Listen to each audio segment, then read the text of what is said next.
Hello and welcome to the lounge. Today I have Marty Schwartz with me, and we're going to be diving into generational poverty and how to navigate the criminal justice system in better ways. He's got a great organization that he founded called Vehicles for Change, and we met each other through our grad program at Heroic Public Speaking. Marty, it's really great to have you here with me today.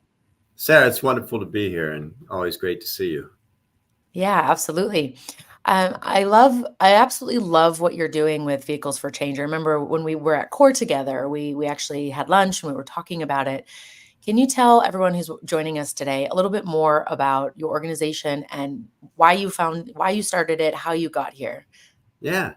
Um, how I got here is kind of a crazy story, but so Vehicles for Change, we initially created to address the number one issue that impacts generational poverty, and that's transportation.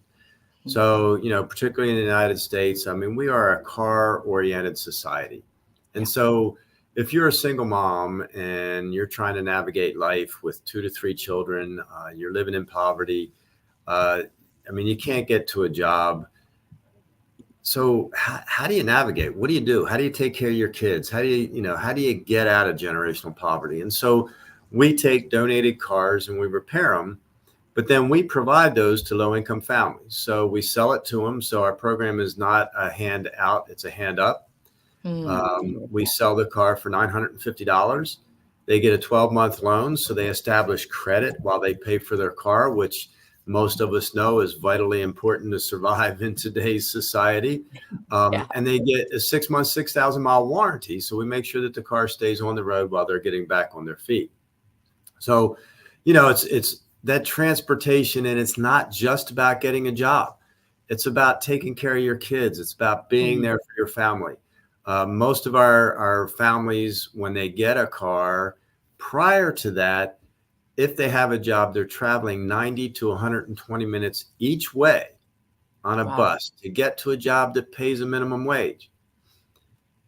Now, all of a sudden, that minimum wage goes from, depending on where you live, $15 an hour down to 10 because you're traveling 4 hours a day to get to that job. Right. And then think about on the back end, Sarah, that your children, if they're school age, are home from 3 o'clock until 7:30 without any parent at home.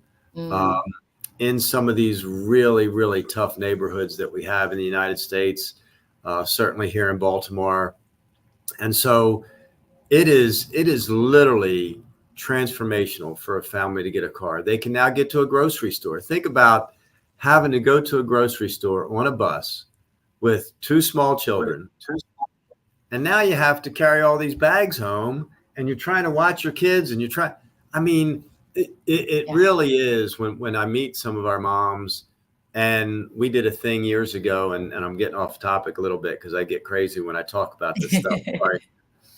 We did a thing called walking their shoes, and we traveled with some of these families right before they got their car. And I traveled with this mom who had to go. She had two sets of she had a set of twins, 2 years old and a 4 year old. She walked the 4 year old at 5 o'clock in the morning down to the Head Start program. They had a pre-program. She could drop them off. She got on the bus at 5:45. I think it was 5:45. We rode about 60 minutes on the bus, got off the bus, walked another 30 minutes to the daycare, turned around and walked back to the bus, got on the bus, rode downtown to Baltimore City, got in Baltimore City, got on the light rail and rode the light rail for 30 minutes. And then she walked another 15 minutes to a grocery store where she worked. Wow. And it was like, how do you do this every day? I mean, this Yeah. is crazy. I said, I couldn't do this for a week, let alone for as long as you've been doing it. She said, if you had 3 small kids, you would, Yeah. and it's that kind of dedication, and we hear people all the time talk about, well, people that live in poverty, that they want to be there because they get to accept this kind of government handout and that kind of, pardon my time, but that's bullshit. These people don't want Yeah. to live this way. They don't want to live on subsidies. They want access to jobs and to get better. So So we've actually awarded over 8,000 cars to families since 1999. We've Wow. been this 25th anniversary year, which is hard to believe. Amazing. Congratulations. Thank you. Thank you. It is. I can't believe I actually had hair back then when I first started this program. So I guess it has been 25 years. So that's what we did at the very beginning. And for the most part of the program, it was all about providing cars. And then we used to outsource our repairs to outside garages, and we kept getting bigger and bigger to the point where one year we awarded 500 cars to families. Wow. Yeah, and it almost killed the entire staff. We had to take the whole month of January off to catch our breath, but we did it, and it was pretty exciting to hit to that number.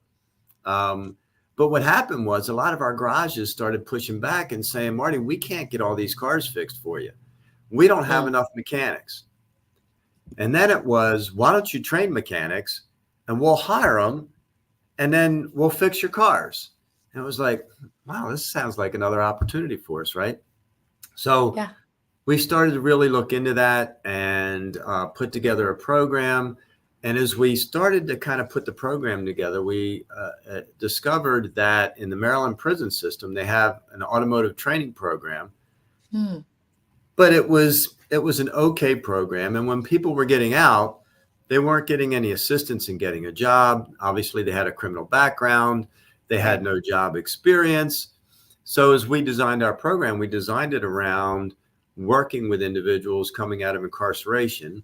So we now train people coming out of incarceration to be auto technicians. We've been doing that since 2016 with tremendous success. And I think part of it is the quality of our training. The other part of it is that the automotive industry, like most skilled trade industries, are desperate for help.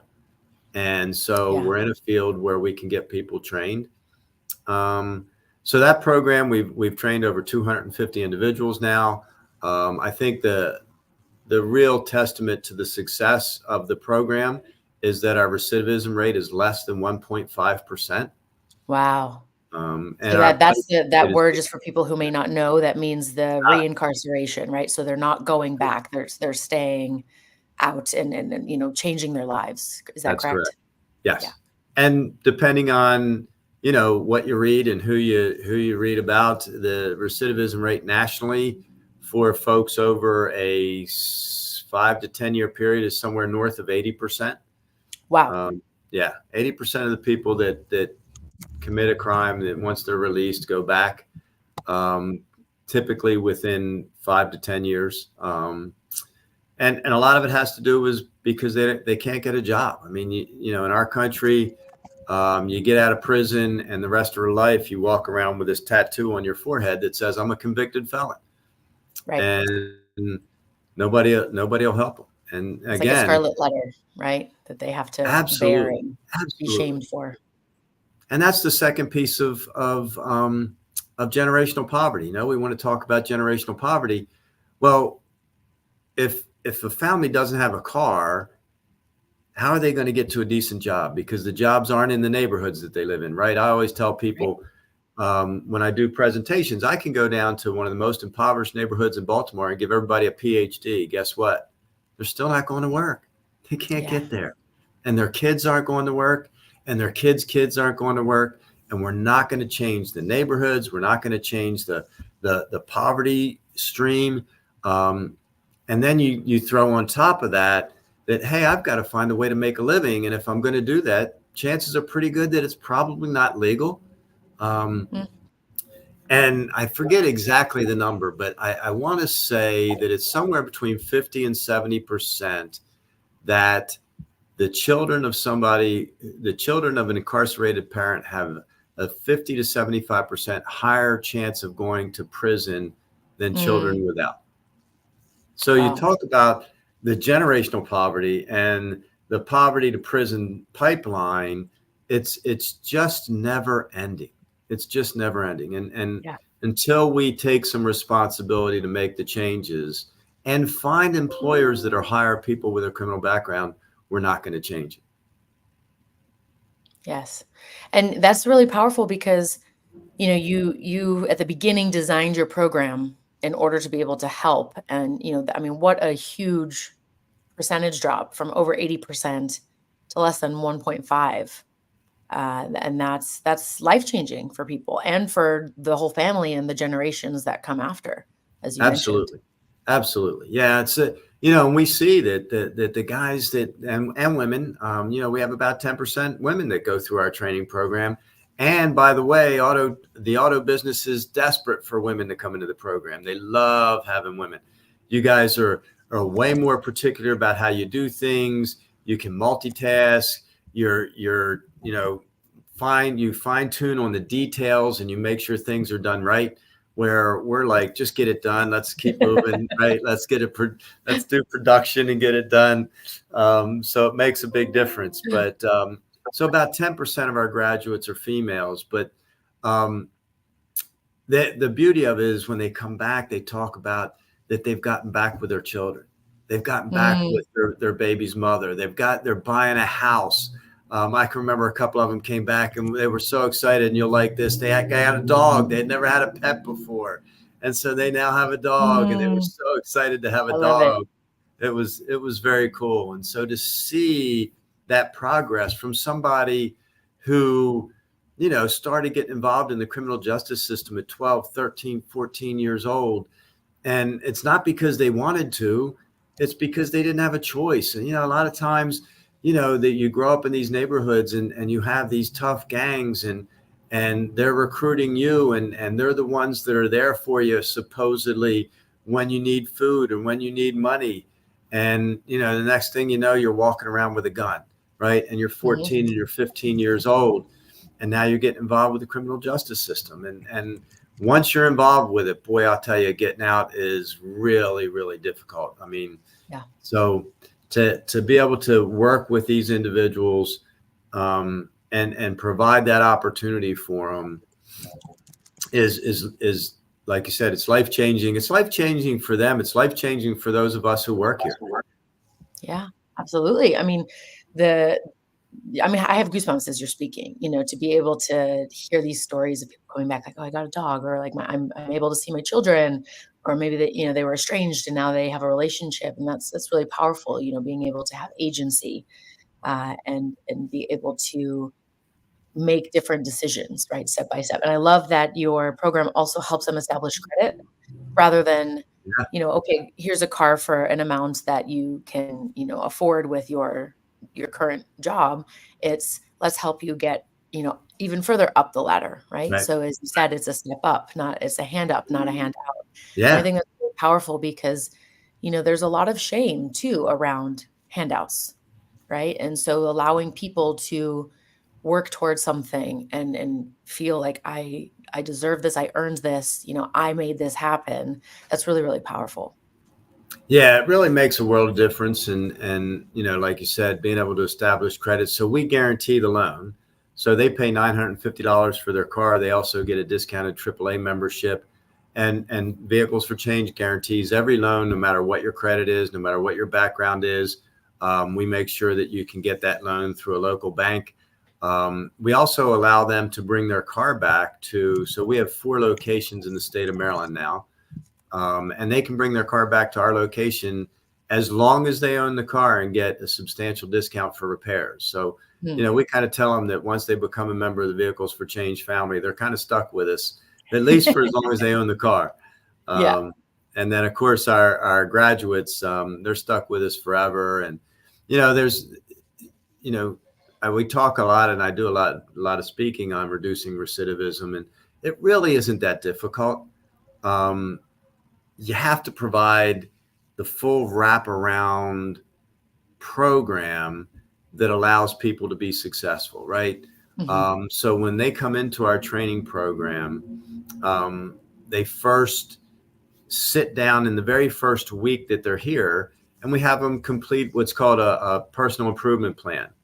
And that plan is about them as an individual, not about them as an auto technician, right? So do you need housing?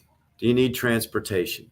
What kind of mental health issues are we going to have to provide you with wraparound so that you can be successful when you leave here? How is your interaction with your family and your children?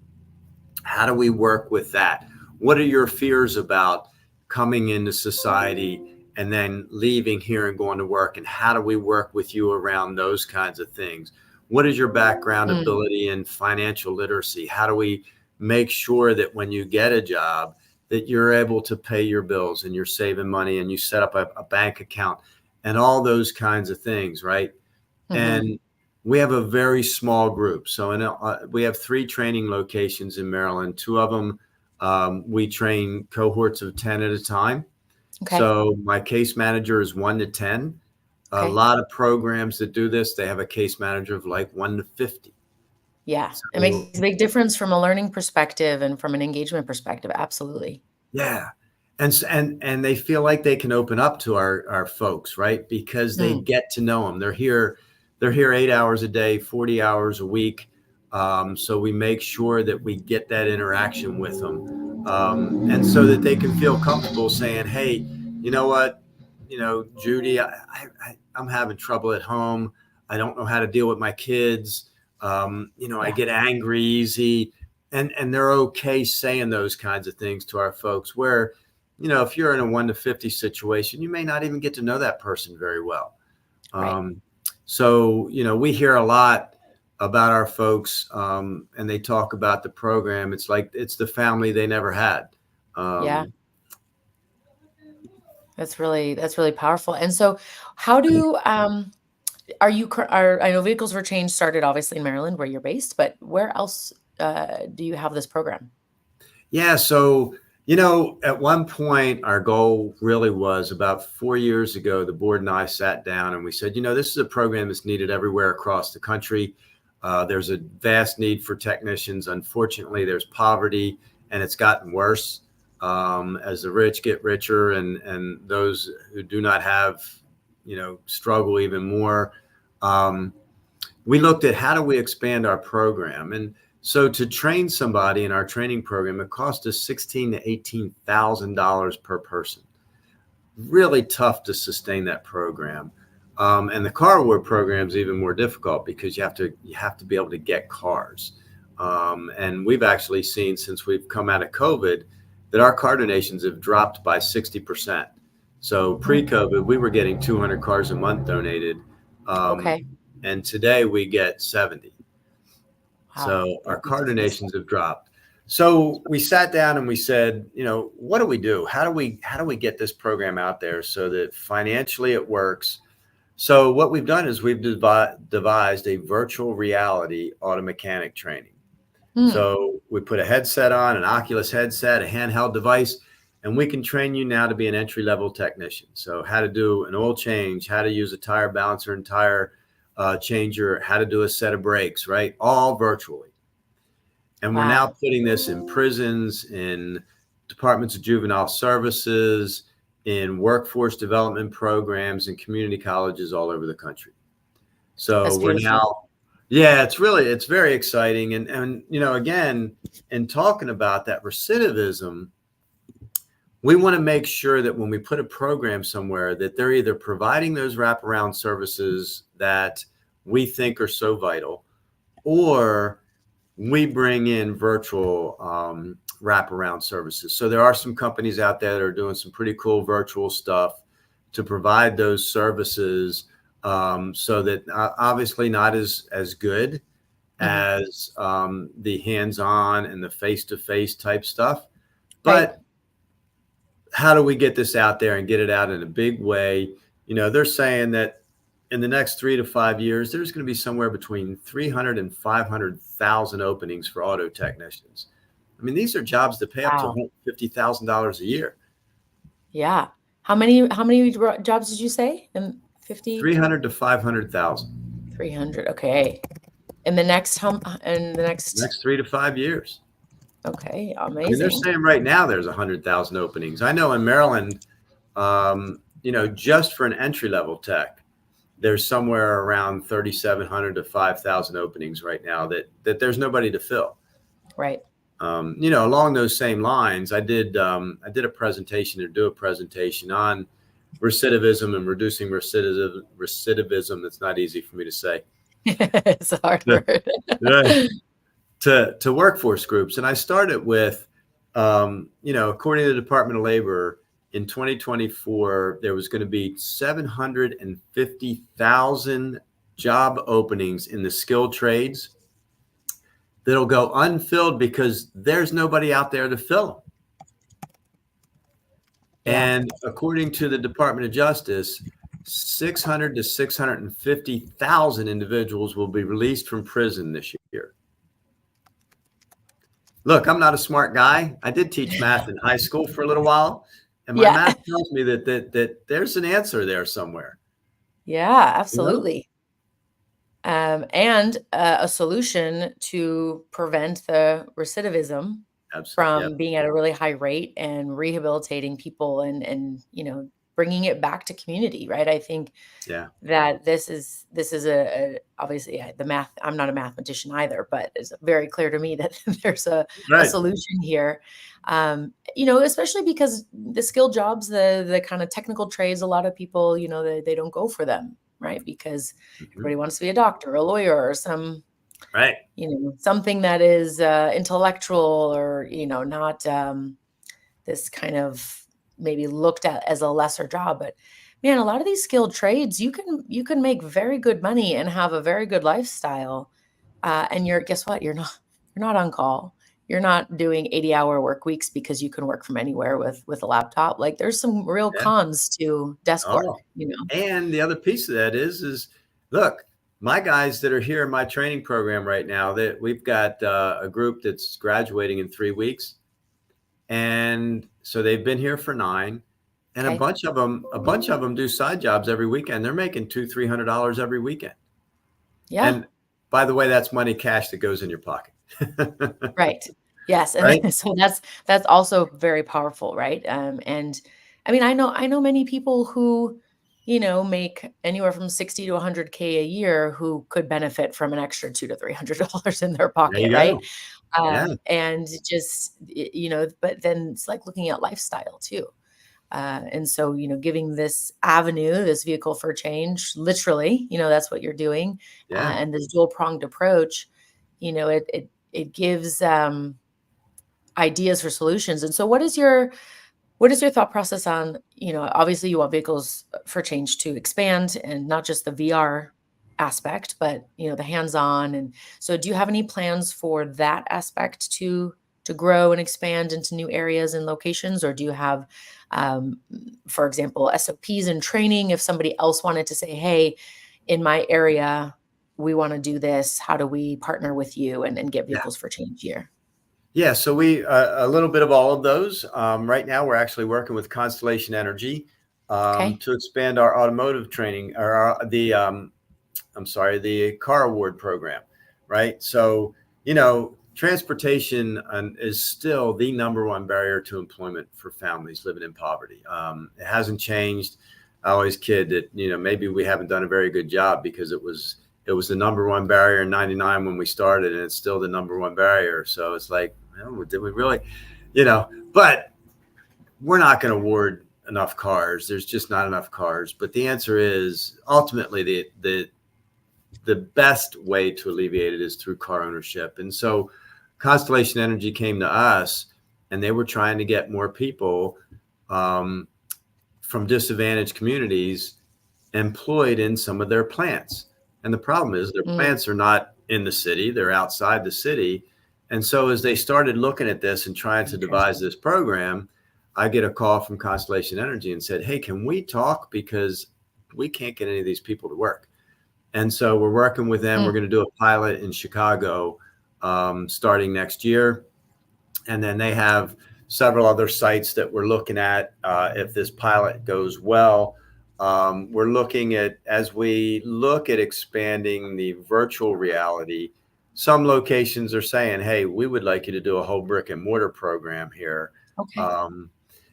It's just financially challenging. I mean, to launch a brick and mortar hands-on program, it's $1 million in the first year because, the equipment's not cheap. You need a building with high ceilings. You need to install lifts and compressors and buy all the tools. And to be perfectly honest with you, I firmly believe that in the next 3 years, we'll do all skilled training using virtual reality. It's Mm, more efficient. It's more effective.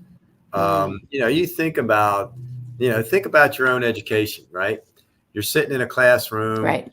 you're sitting there and you're going through, and there's all these distractions, right? There's people over here that aren't paying attention. There's people up here and there's birds flying by the windows and there's a motorcycle that went down the road. And there's all these distractions. When you put that headset on, all those distractions are gone. It's Mm, just you and the instructor in the garage. And then it's just you in the garage going through the process of removing a bolt and letting the oil come out of the engine and putting the new bolt back in and putting the new filter. And there's no distractions. It's totally immersive. And it's been studied already to look at the quality of the education. The Air Force now uses virtual reality. The same company that developed our virtual reality training, it was developed the Air Force, and they've been using it for 6 years. And they say it okay. reduces training time by 60%. Wow. 60%. So VR 60%. training is 50. Virtual reality training reduces overall training time by 60%. 60%. Yeah. Wow. Yeah, it's pretty amazing. I mean, and I'm starting to see that. I mean, I see with our technicians, our interns, when they put that headset on, boy, they pick up how to do a set of brakes so much quicker. I mean, they literally go through it a couple times and they're able to walk out to a real car and do a set of brakes like they've been doing it their whole life. Mm, So it's just going to be the way we do it. Now again, because there's a huge demand for these fields, and now we're starting to see the school system understand that, we shouldn't be pushing everybody to go to college, that we should be no, we talking should about, not. hey, there's a way to get a job, right? Not everybody wants to go to Yeah. college. And some of these people that go to college to get a degree, and I'm not putting any degrees down, but you get a degree in history or psychology or some of these fields that you come out and it's like, okay, now what am I going to do for a living? Right? What kind of job am I going to get? And it's like, why not come out and get a job that's going to pay you $40,000-$50,000 a year to start? I mean, my guys, I have people who were incarcerated for 15, 16, 20 years. They're spending 12 weeks in training with us, and they're starting at $36,000 to $50,000 a year That's in the fantastic. first job that they've ever had. That's amazing. So we're starting to get to the point where, I sit on the governor's workforce development board here in Maryland, and we talk a lot about, CTE, the technical education programs in the high schools. And you're starting to see nationally that they're starting to look and go, you know what, we need to provide these kids with some skills so that when they get out, they can get a job. Because if Yeah, they can't, absolutely. and college ain't cheap, I mean, No, it is state not. colleges now are what, $20,000 a year. You're looking at $80,000 a year, and And that's for what in before you some move, cases? Yeah. right? It's a very broken So system, in my opinion, the education system. So we're talking, criminal justice system can use some improvement. I also believe that the education system can, because we've been force fed this narrative that a 4-year degree is the way to go. And then I see these kids that, they don't know what they want to do. They're not sure. So then they go and get a master's degree. I'm sorry, but any 25-year-old with a master's degree, I don't want to hire, because right, they think they know everything, but they know nothing, and they want 100K a year, but they have no life experience, no skills. And then they're frustrated because they were told, if they had all these degrees and certifications behind them, they would get a job. right. And so, and schools are pushing, it's what all the standardized testing, right? So they're teaching students for that, Mm-hmm. and some people are not good test takers. And Yeah, everybody learns in different ways. Now we know so much more about things like dyslexia and different neurodivergences. And I always laugh, now when people are like, oh, well, neurodivergence, it's, this ADHD thing. I'm like, 40% of the population has this. This is not this is just how humans are, right? Like some right. humans Oh yeah, are this way and other humans are this way, and that's that's right. okay. So, but yet we're only teaching for the one track. And, there will be some kids that they should be an entrepreneur. They're 17 years old. They're already running a business in high school, right? They should, there's 8-year-olds making millions of dollars on YouTube. Isn't that crazy? Like that's Crazy. because they figured it out. They're using their Yeah. skill set. They don't need to go to college, right? Right. They could benefit from taking that $20K a year for state college, or let's say $40K a year for a private school, and going and hiring like an epic business coach to help them get better, right? Rather than Absolutely. going through this 4-year traditional Yeah. model where most of the things they learn will be obsolete by the time they graduate. Oh, I agree 100%. I mean, I agree. And I think that the world's starting to change in the way they look at that. Right. Yeah. And part of it is by necessity, right? Yes. Yeah. Go try to get a plumber, go try to get an electrician, Yeah. and then look at what you're paying them. 150, 170, Or for an $200. emergency, maybe $700, right? On a Right. weekend, a Right. public holiday. If you can get them to come, right? Right. So I think society's starting to realize that, hey, there's some really good jobs out there, and there's a huge need. And it's kind of like the automotive field. I mean, we look at it, and people still kind of look at the automotive field and think of you as, the old term, the grease monkey, right? Well, some of those people should walk into some of these dealerships. I'm telling you, some of these dealerships are cleaner than the operating room that you get operated on. I mean, it's amazing. Or I mean, cleaner than the kitchen of a fancy oh restaurant. yeah. Yeah. I mean, they're beautiful. I mean, the equipment that they have, and it's really nice setting. And like I said, you can go in there and make $150,000 a year fairly quickly. So yes. And you know what the other thing is too, is you can't take that work home. Like I said before, you're not, that car is in the shop. There's, and especially like from a fatigue standpoint, there's usually more rules around that. And in aviation, we see the same thing. Aviation, there are rules that, just like pilots, limitations on how many hours a day you can work. Right. So it's not the glamour or the fancy thing. But I mean, to be honest, most doctors I know are miserable. They don't even get to use their wealth that they have. And then, they're never home. So they don't have relationships, and then their health goes because they're so stressed out. Yeah. So there's something to really be said about designing your lifestyle in a different way, and really changing the frame of, what is successful and what's prestigious, because, if you're happy with it, who cares what other people are and thinking. it's one of those fields that's kind of cool too, is because you get instant gratitude. Look, there was a problem with this car, and I figured out how to fix it, and I fixed it. I mean, there's a lot to be said for that you don't get when you go sit behind a desk all day long and you're an accountant, and all you do is, because my background is accounting. So, it's like, God, this is miserable. I did audits for 3 years, and I'm telling you, I was miserable. It was like, can you imagine me? I mean, you know me a little bit, spending 3 years as an auditor. I was like, I got to get out of this. So you're like, this is enough. This is crazy. Oh my God. It was like, if anyone ever wanted to torture me, it would probably be doing that. Like, I could probably survive. Oh, I shouldn't say that. I could survive a lot of things, but like, you do that, and I'd probably go more crazy than anything else. I was not very good at it. I can tell you that, from a standpoint of following the rules and all that kind of crazy stuff. It's like, it was nuts. Yeah. But anyway, this is, it's funny because, you talked a little bit about how I got into this. My goal was to be a major college baseball coach. Okay.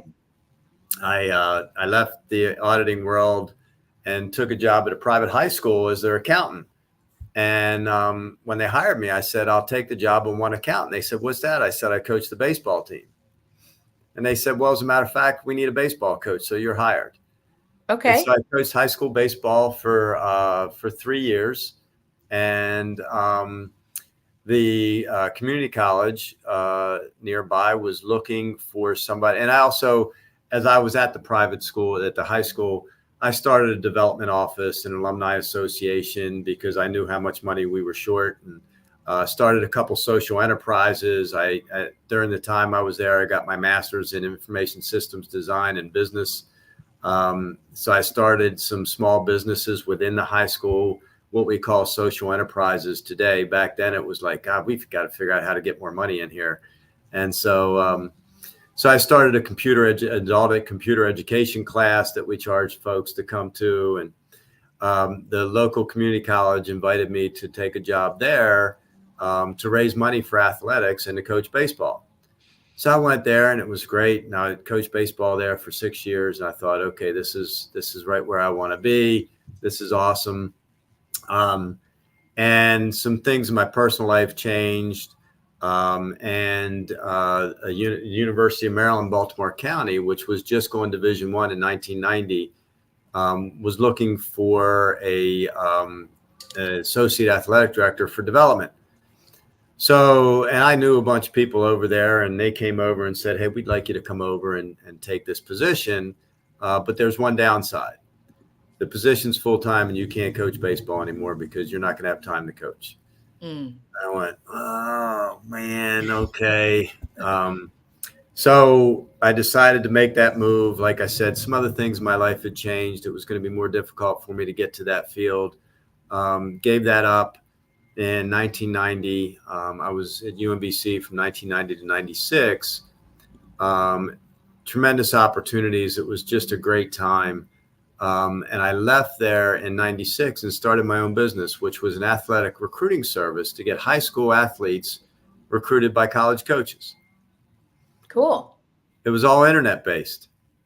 So wow. I would take a resume and I'd build a resume out for a kid digitally, put it up on the cloud, and college coaches could go search, athletes all over the country, all over the world.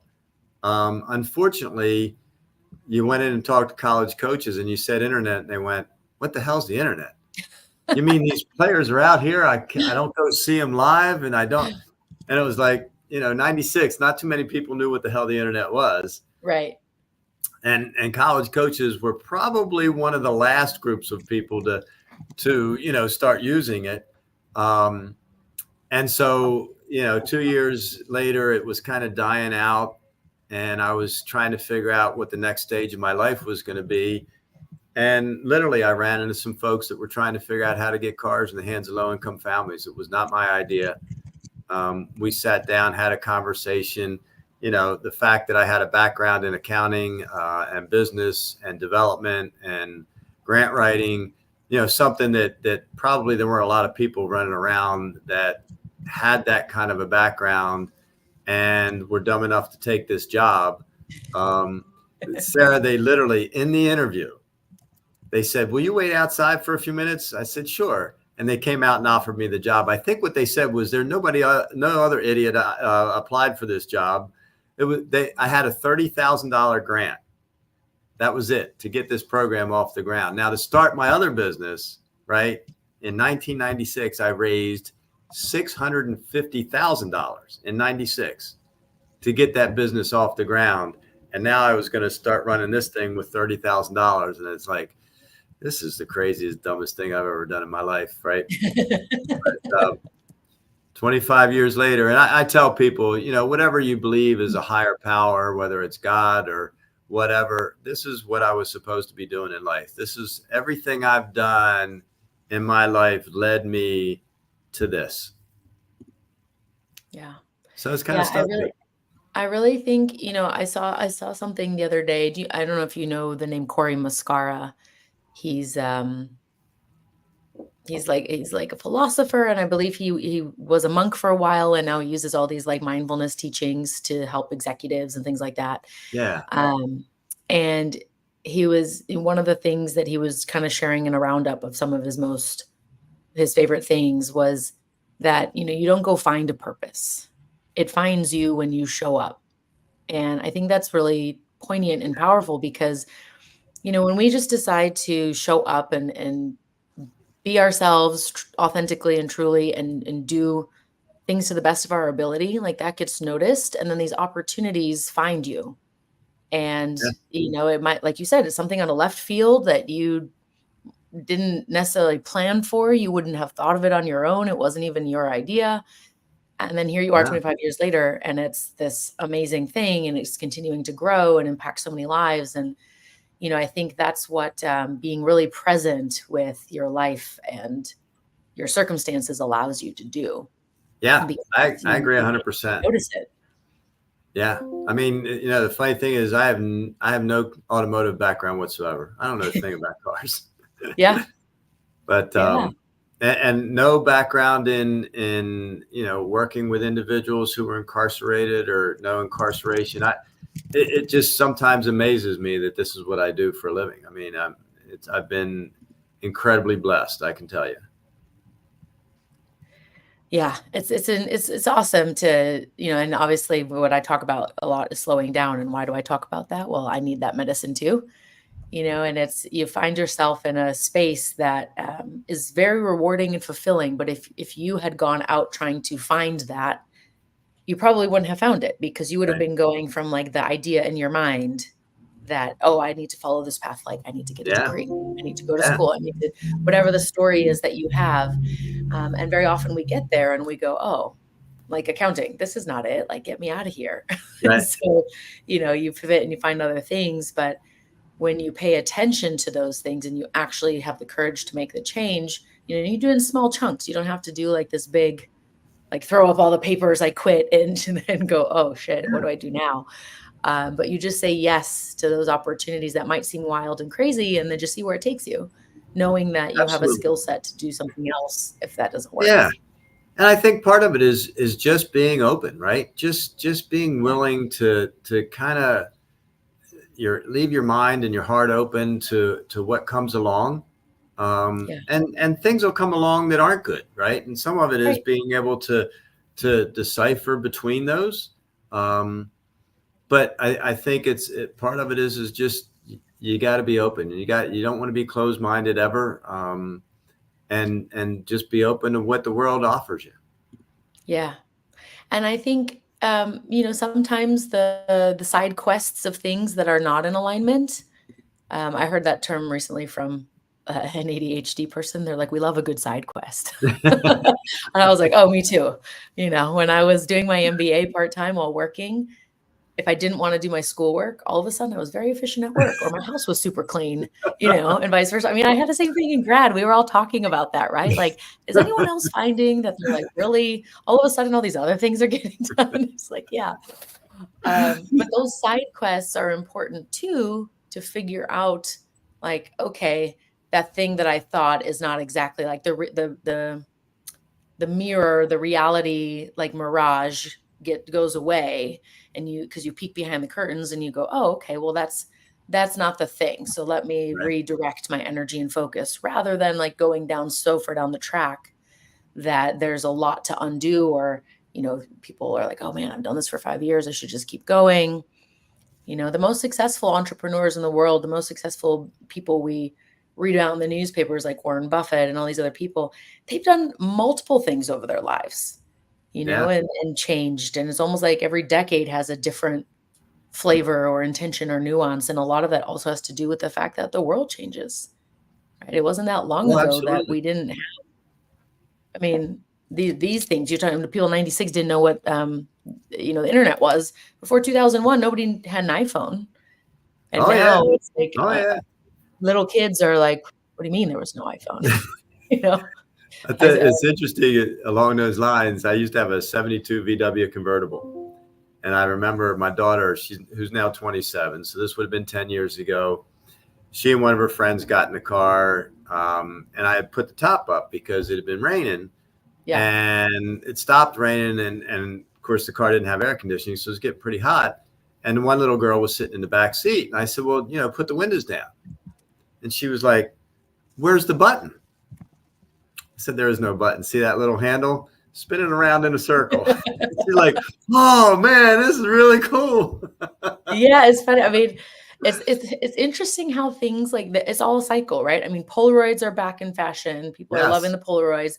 I love vinyl. Like, I love to go, and someone asked me yesterday, what about it do you like? And I said, well, it's tactile. It's like, and I have to be intentional. I can't just Spotify. I mean, I love Spotify and how it just introduces me to new music, but I have to really think like, well, what do I want to play next? And, I have to go change the side to side B. And, it's funny how like all of these things go around in a circle. And, the muscle cars, for example, right? Those are still really Right. popular. And that will always exist because nostalgia is real. And again, like, these are skills that, hey, I'm just saying, if we have a major solar flare and all the tech goes down, all the skilled people and all the people who know how to do things are going to be in a way better position than everyone else who's like, my laptop doesn't work.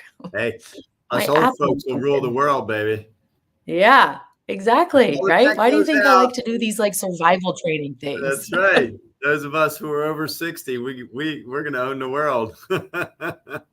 Mad Max, like, that's a possible future. We're gonna have to, do things That's funny. mechanically. Yeah. It's an important skill set.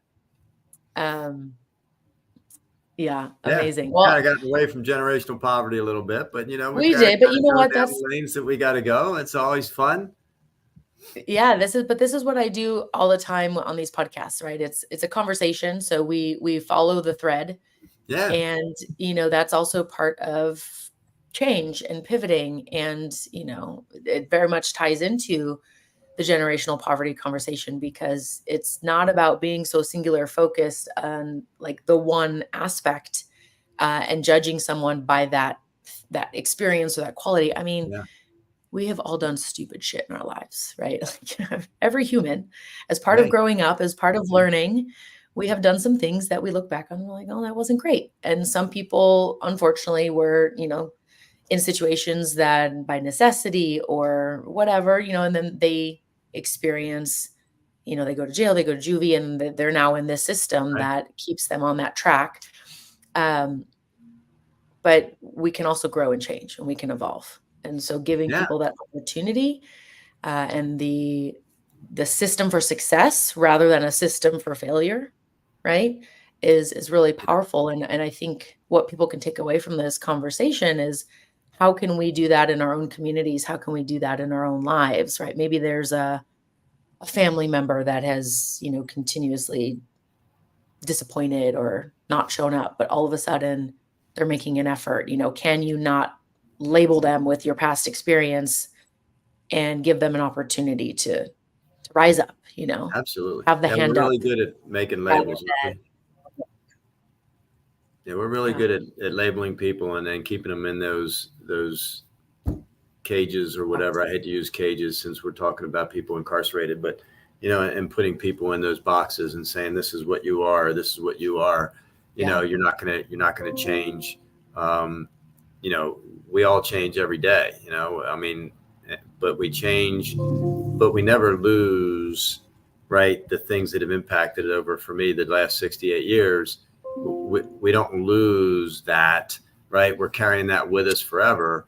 And so it's, how do we get beyond that sometimes? And, I think that whenever I speak, in situations like this or whatever, to me, so much of our society doesn't understand what's going on and why people are living in poverty and right. And so if Mm, we can get people to take away from this that, number one, people don't want to live like that. I mean, they're not there because they want government right. subsidies. They're there because they have to get government subsidies because they can't function, right? Yeah, maybe they made some mistakes. I can tell you, I made some mistakes along the way, and there are some opportunities. One, because my uncle was the lieutenant in the police department, and I was a white guy. That, other than that, I might have been incarcerated at some point in time, right? I'm sure there's a lot of other people that sit in that same boat. Um, and so we need to understand that. And I made this comment one time in a presentation I was doing and talking about recidivism. And I said, the system is broken, because it's set up that somebody that goes to prison, the system is set up that they can't get out of that sphere, right? And a person came up to me and said, Mm, the system isn't broken. The system is designed to do exactly what it does. It's designed to keep that person who gets involved in the criminal justice system back in prison over and over and over again. And we need to yeah. understand that, right? We need to Yeah. understand that this is how the system works. We take people coming out of incarceration, we send them back to the neighborhood where they got in trouble with Right. little to no money, with a tattoo on their forehead that says, I'm a convicted felon, and a work environment is scared to death to hire anybody with a criminal background, because we have people believing that once you're a criminal, you're going to be a criminal all your life. And That's the way the system is designed. And it's designed to send these folks into prison. It's designed for their kids to go to prison. And if you don't believe that, then folks need to do more research on what's going on. Because I can tell you, I probably felt the way many of your listeners felt before I got involved in this, that, people that are incarcerated are bad people and they should be incarcerated. And I can tell you, I know 260 of them that are far from that truth. I walk back there today and I can walk back and talk to 20 folks that have no intentions of going back to prison, have no intentions of ever committing another crime as long as they get an opportunity. And think about what a difference for our society if those 650,000 people that are being released, instead of 480,000 of them going back to prison in the next 5 or 6 years, that they all got jobs and they all were working in society and they got back to their families. What an impact that has on us as a society, as an economy, as a country, to make that change. So, and I say, Sarah, to people all the time, if you don't care about the people, care about the economy, care about what that does. It costs you as a taxpayer $50,000 a year to keep somebody incarcerated. Man, if they could get a job and they're making $50,000 a year and they're paying $5,000, $8,000, $10,000 a year in taxes, and they're taking care of their children and making sure their children aren't going to prison, and just our economy turns around drastically. Absolutely. In a change like that. Yeah. And, think about, if you don't want to think about the person themselves or the economy, think about your family, right? Exactly. And where you live in the neighborhood, and then in the ability to know that, this rate is going down and, you have less fear. It's also, I saw this comparison recently and it really made me think, and somebody had basically taken photos of school buses and prison buses, high schools and prisons, cafeteria line, prison cafeteria line, and like showed them side by side, and they look almost exactly the same. And it really makes you think, like, okay, what have we designed here and why? And is it still working? Because, maybe when it was designed, that was the best solution with the knowledge we had on hand, the tools, the technology, the level of consciousness of humanity at that time. I'm going to change it just a minute and say it seemed like the best solution. Right. Exactly. It seemed at the best time based on all of those things, right? Also, our level of consciousness, at that 100 years ago, 50 years ago, a decade ago, our level of awareness of what is causing what, psychology, all of these things, we're constantly growing and evolving. So we need to grow and evolve our systems to make sure that, we can support that. And so I think this is an important conversation, and going back to what you said about, we put people in boxes, right? We also put ourselves in boxes. And I remember I was speaking to a gentleman who he had gone to prison, and he is now a speaker. And he, goes around and talks to a lot of high schools and colleges and things like that about how he turned his life around. And he said that his mind was like the thing that he tapped into. It was like he was in this room, in this place, but it was actually his mind that was the prison. And so by working on that, he was able to shift his perspective and his reality and the things that he did, right? Yeah. And so that's what your program is doing, is it's allowing that shift in the mind of these individuals so that they can do different things and, become better citizens. And the more we sweep our own doorstep, the whole city becomes clean, right? Yeah, that's a good point. I love that. Yeah, I think it's not mine. It's definitely a Stoic something that I read somewhere, just to give credit. But it is a good mindset to have, right? Yeah. If you think, I'm not going to clean my own doorstep because look, it's filthy here. Why does it matter? But if everyone is cleaning their own doorstep, then we have a clean city. Absolutely. Yeah, well said. Hopefully that we get through. Look, if we get through to a couple people that are listening, that's a win, right? And it's just, I'm not going to stop working at this. It's something that I believe in. like I said, I do a lot of speaking, and occasionally I take some of our graduates or take some of our students with us. And I was speaking to a group of CEOs, and a lot of them I've known, and they have that fear of hiring somebody coming out of prison. And so Terrence, who is goes with me on occasion, who's 6'6", 6'7", tattoos all over him, and if you saw him, you'd like. So I said to Terrence, I said, and he didn't know I was going to ask this question. I said, you were incarcerated for 18, 19 years, right? He said, yeah. I said, in the 18, 19 years, in the 5 or 6 different facilities in Maryland you were in, did anybody that you were incarcerated with ever come up and say, Terrence, this place really is pretty nice. I think I'd just like to stay here. And he looked at me like, are you out of your mind?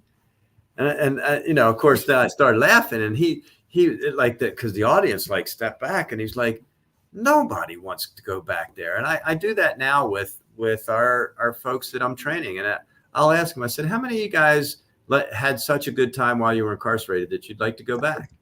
And they look at me like I'm crazy, and it's like they don't want to go back. They just want an opportunity, and if they get that opportunity, they're going to make the best of it.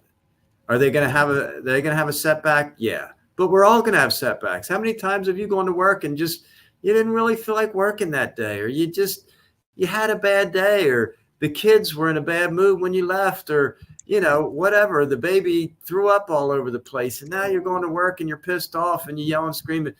We're all going to do it. But because they have they're a convicted felon, it's right away. Oh, this is why you're like this, and you're always going to be. Come on, Sarah, we're going to change the way the world looks at this. If it's one person at a time, it may take a long time, but we're going to do it.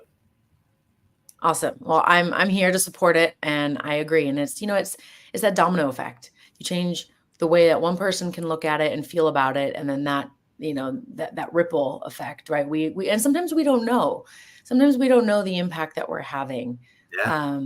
Last night, actually, great example of this. I'm part of the space leadership program, and one of the other TAs was commenting because he just did a TED Talk, and he shared about it on Facebook, and his like 3rd grade teacher shared it and messaged him and said that she was really proud of him, and that blah blah blah. They have this exchange, and he's like, wow, I didn't even know that she still thought of me or knew who I was, right? I was just a kid.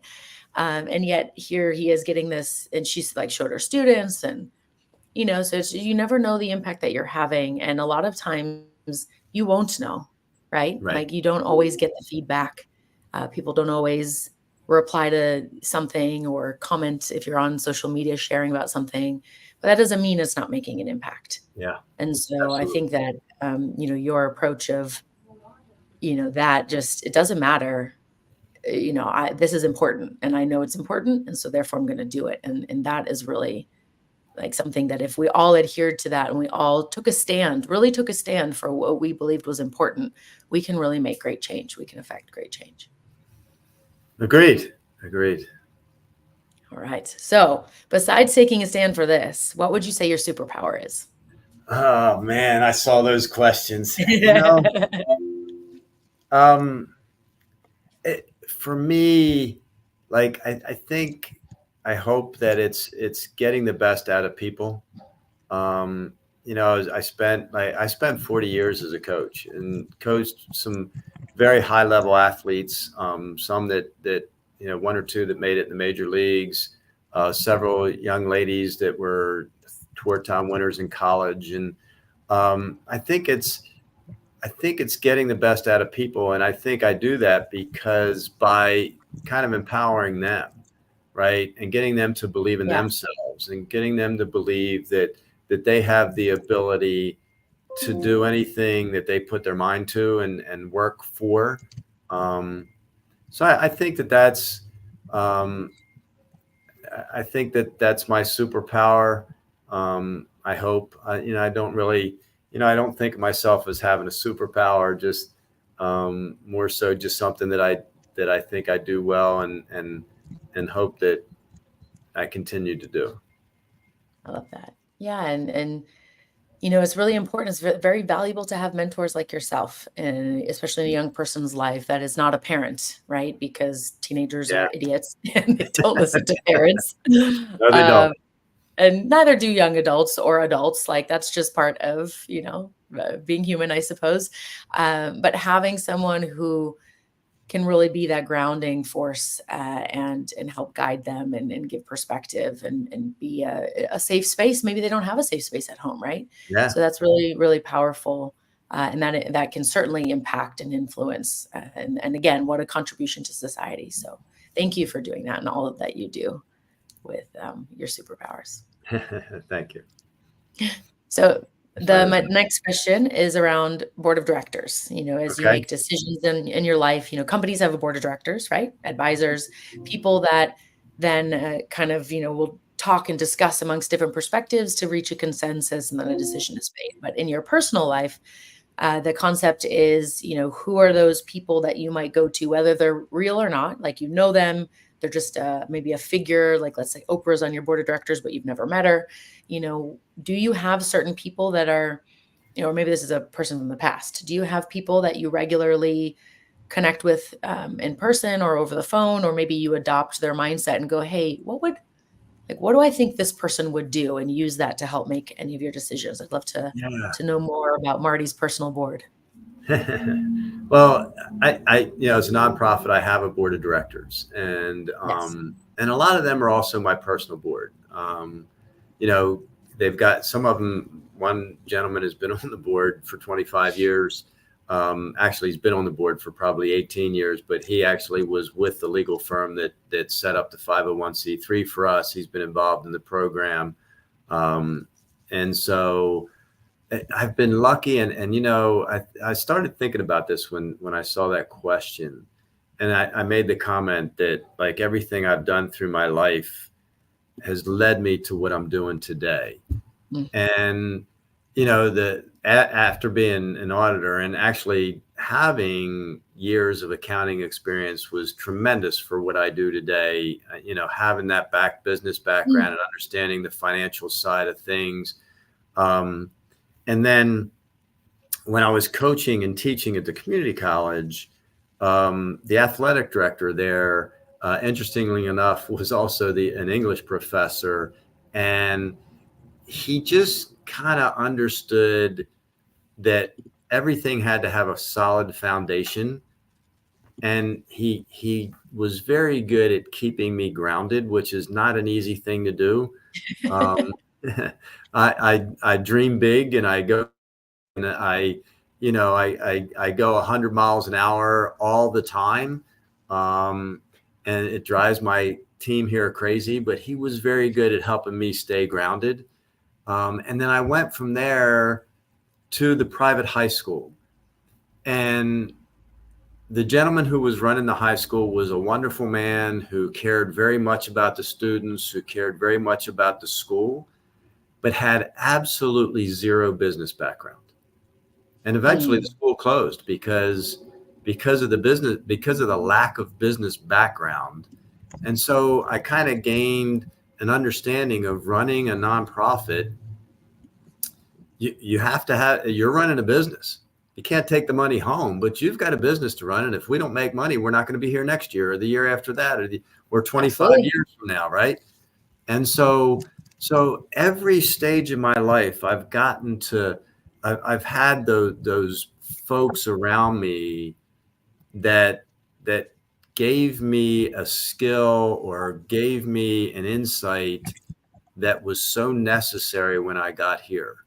And really, working at the high school and working with kids and coaching there. And, a lot of our kids came from lower income neighborhoods. And so all of a sudden I'm kind of interacting with kids that are living in low income neighborhoods and how their parents were and how they were and the mindset that they came with kind of all got me to where I am today.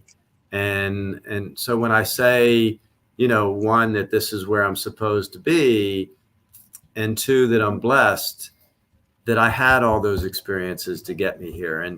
And again, whether it's God or whatever you believe in a power, man, it it's like crazy that this path has brought me here. And so I'm lucky. I'm lucky to have those people around me. I'm lucky to have had those experiences. I'm lucky to have a board that I have today. One of my theories has always been, and in anything that I ever did, I always wanted to be the best at it and to give 100% of what I did to what I was doing and to stay focused. I don't get out of my sphere very often. I'm not into a lot of different things. I've always had trouble like having a part-time job. Like people ask me, well, why don't you do this? Like I can't. I got to stay focused on what I do. Stay focused. And so, as I do this, I believe that when we built this program, I call it the Field of Dreams model. Have you ever seen the movie Field of Dreams? Yes. Yeah. Right? If you build it, they will come. And so my approach to our team was always, look, we've got to go get grants. We've got to bring people involved. But if we build the best program, that people will come to us and want to be part of what we do, because what we do is incredibly impactful, but it's also incredibly successful. And so, when I do things, I like to do them at that level. And that's what we've done here at Vehicles for Change. So I don't know if that actually got around to your question, but it did, and it's just important also to recognize that there are many people in our lives at different periods that contribute to who we are and how we develop. And, yeah, we remember those moments. And so we may not be conscious of the fact that we're kind of filtering our decision-making through their perspective, but we are, because yes, it's now become part of who we are. Right. Absolutely. And it's the more we can kind of consciously tap into that and intentionally tap into it when we're feeling stuck, especially, then we can maybe find our way out or find a new possibility, a new path forward. Because whether or not we can actually reach this person right now in this moment, maybe they've passed on, or they're just, no longer in your sphere and you don't have their new contact information. One, is a catalyst for maybe reconnecting. And two, it allows you to just kind of put on a different hat for a minute and see what else is possible. Yeah. Yeah, no, that's awesome.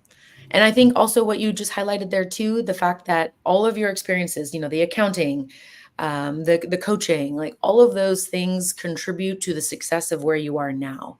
I think so many people will make them separate. Like, only if I'm still in sport will this be useful or meaningful. But no, all of those things, the transfer, maybe not exactly in the same format, but they inform you, like you said, you need to if you're running a business, even if it's a nonprofit, you have to make money or else it doesn't exist anymore. That's exactly right? And right. then you can't. So all of those things connect. Yeah, it's about, and I think it's about constantly growing. And I think the one thing I've learned in the business world too is, I firmly believe that my entire leadership team is a hell of a lot smarter than I am. And I'm okay with that. I'm okay with them being smarter. Ultimately, you need to keep your eye on the goal. And the goal is to help as many people as we possibly can and to grow this organization.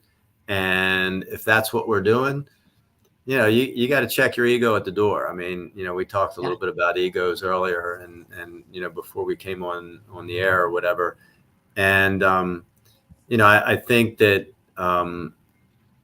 I had 3 sisters. And so that got me to check, I wasn't allowed to have an ego because my 2 older sisters beat it out of me. So, I was pretty lucky that way too. Yeah, absolutely. Amazing. Okay, so the final question, considering you had some big sisters, maybe they helped you with no ego, right? So they might have helped you with self-awareness also. So my final question for all my guests is always, there's another intelligent life form that has come to Earth and you are the first human they meet. So what do they learn about humanity because they've met Marty Schwartz? Wow. But they probably want to go back. It's like, oh my God, if that's humanity, we got to get the hell out of here. Oh, geez, that guy's crazy, or the bat out of hell. What do they learn from Marty Schwartz? I think hopefully they learn that we care about each other. Unfortunately, I think that's quite tainted lately. And I think that we as a society have turned too inward and care about either just ourselves or about the few people around us, and not as much about, society as a whole and people as a whole. I would hope that they would learn that, that having fun is important. And to smile and to make other people feel good makes you feel a hell of a lot better. Yeah, absolutely. Beautiful. Well said. Well, Marty, thank you so much. I've had a lot of fun today with you and following the winding road of the conversation, and also sharing more about this incredible program that you have. Thank you so much. If people would like to get in touch with you or learn more, where should I send them? Vehiclesforchange.org. Our email on there is info@, and those emails all come to me still. Hundreds of them a day, but they come to me. I answer all of them, or send them to the right place. If they're looking to get a car through our program, I send them to there if they have a car to donate. But vehiclesforchange.org. If there's any opportunities that folks would like to, discuss incarceration or recidivism or generational poverty, happy to do those kinds of things. And thank you, Sarah, for the opportunity. I know that you have, hundreds of guests that would love to be on this show. And so I feel honored to be selected and be part of this conversation, and have you as a friend. Oh, thank you so much, Marty. No, it's always a pleasure. And I'm really glad that we were able to make this happen as well. And I'm excited that the VR program is, up and running and expanding.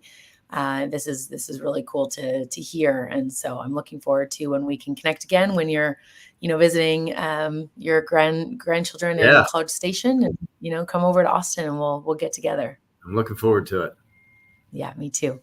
Well, Marty, thank you so much for being here. Everyone else, vehiclesforchange.org is up there. You can go and visit and learn more about the program, or get in touch with Marty. If you have any questions, make sure you comment. Please remember to like and subscribe on the YouTube channel, and we will see you next week with another episode.